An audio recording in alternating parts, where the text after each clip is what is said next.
Hey guys, in this tutorial I will show you how you can create a bits of face effect like this in the Spark AR Studio. I will provide you all the assets you need for this filter, so just follow the download link in the description. And yeah, we will also add a function where you can tap on the screen, and yeah, then we also have a background and the pizza is hovering above the background. So yeah, I would say let's start.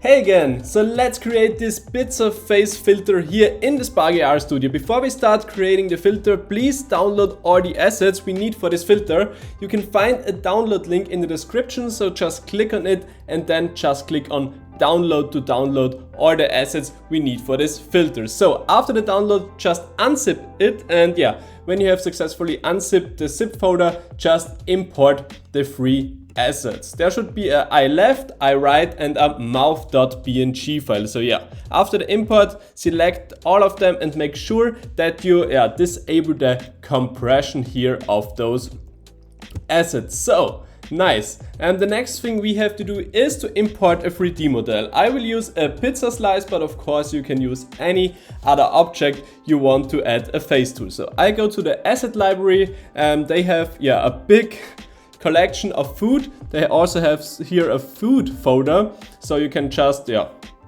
search for something. I will just search for pizza here in the search menu, and then I will use this plain pizza slice for my filter. So I will just click on import for free, and then I can use it here in the Spark AR Studio after it is downloaded. So the download is completed and we can find here the pizza slice in our assets panel. So next step is to add the pizza slice to our scene. So for this, just drag and drop the pizza slice asset into our scene. So now we can already see it here, but it is static in the middle of the screen. To change this, we have to add a new object. We need here a face tracker object. So just click on add object and add a face tracker. So after you have inserted the face tracker, just drag and drop the pizza slice into the face tracker. So when it is in the face tracker,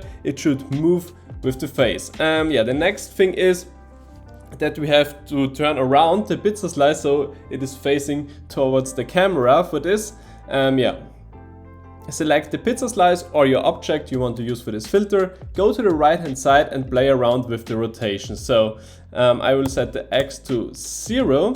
Here every object is different. It depends on how it is built in the as a 3D model. So and now I want to turn around the Z axis for 90 degrees, and now I have a pizza slice in front of my head, but it's just a normal pizza slice without any facial parts here. So let's change this. For this, we have to add 3 new objects. We have to add 3 new face meshes to our scene. So for this, just create 3 new face meshes and make sure that all the face meshes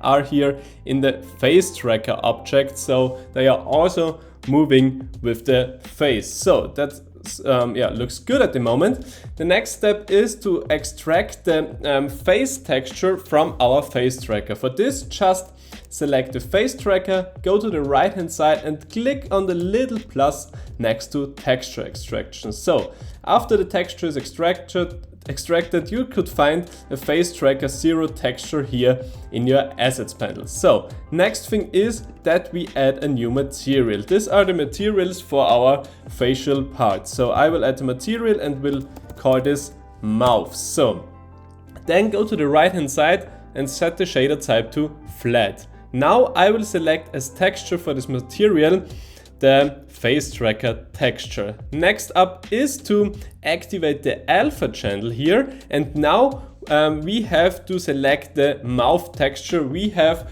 imported at the beginning of this video. So after this is imported, we have to make sure that this material belongs to a face mesh. So for this, I will select the first face mesh here and set the material of this face mesh to mouth. So now we can't see anything because we have to change the render settings here, the render options of our material. So just click on the mouth material, go to the right hand side and set the advanced render options.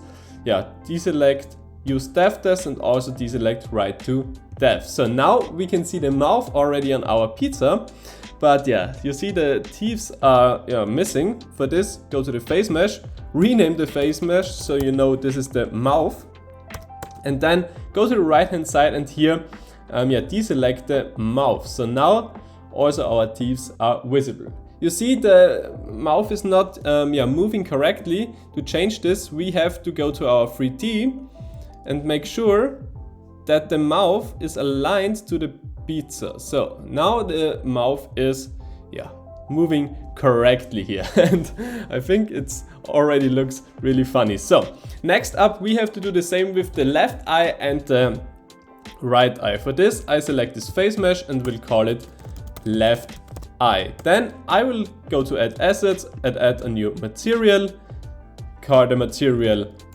left eye, go to the right hand side with the material selected and set the shader type to flat. Now I will also select the face tracker texture as my main texture, activate the alpha channel, and here for the texture I will select my left eye. So now the left eye is selected, but same problem as before. We have to change the advanced render options of our material.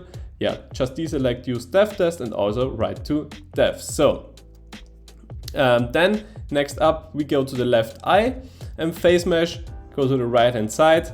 Here we deselect eyes so we don't have the problem. It's the same with the mouth. And then as the material we select the left eye material, and so we can already see our eye on the pizza. But yeah, as before, just move the face mesh in front of the pizza or on the same level so it moves in the correct way. So next up is to create the last part, the right eye. So I will rename the face mesh to right eye. Then go to the assets bundle, create a new asset, material, also I will call this right eye.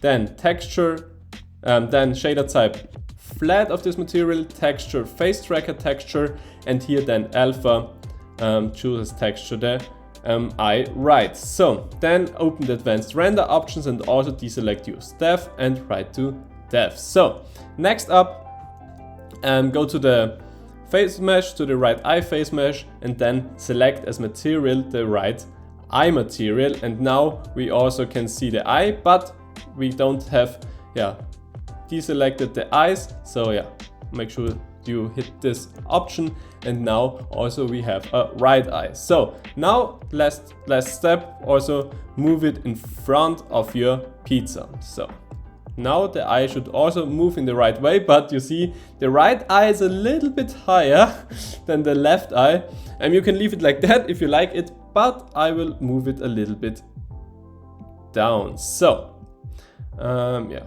you also can do here with the positions that it is really correct, but I will leave it like that. So to make it look a little bit more funny, we will scale up our eyes. So for this I will select both eyes and then set the scale to let's say 1.5 for every option here. And now we see the eyes are much bigger and it looks a little bit funny. Make sure they are also in the right position. As I said, just move it to the position where you want it to be. So it's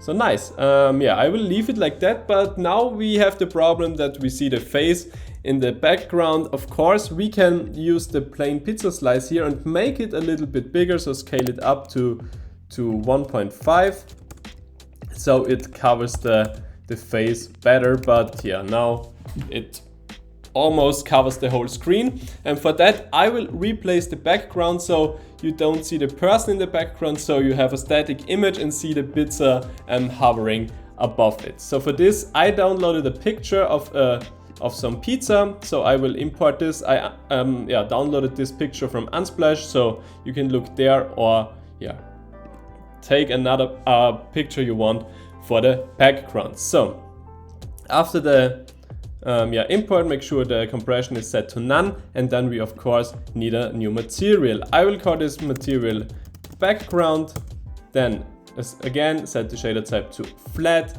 and for the texture I will choose my pizza background I just imported. So next thing we have to do is to create a rectangle object, and then when the object is created you see this small square in the left upper corner, but we want it to cover the whole screen. So select the rectangle, go to the right hand side and select width to fill width and also the height to fill height. So now we see there's a background, and now just select for the material here the background image, and now we have this pizza. I'm hovering above the background, but yeah, it is disappearing here. To fix this, go to the background material and then deselect the advanced render options for both. But now the pizza is disappeared, because here in the scene panel our canvas is underneath the face tracker. So we just have to drag and drop the canvas above the face tracker, and now this problem is fixed. Now we have a pizza hovering above another pizza.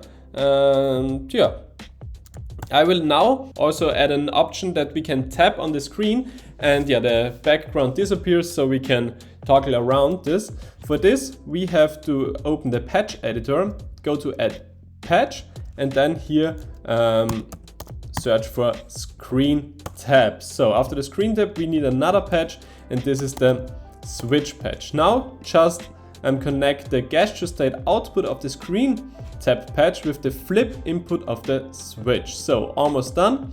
Now we need the visibility of our rectangle.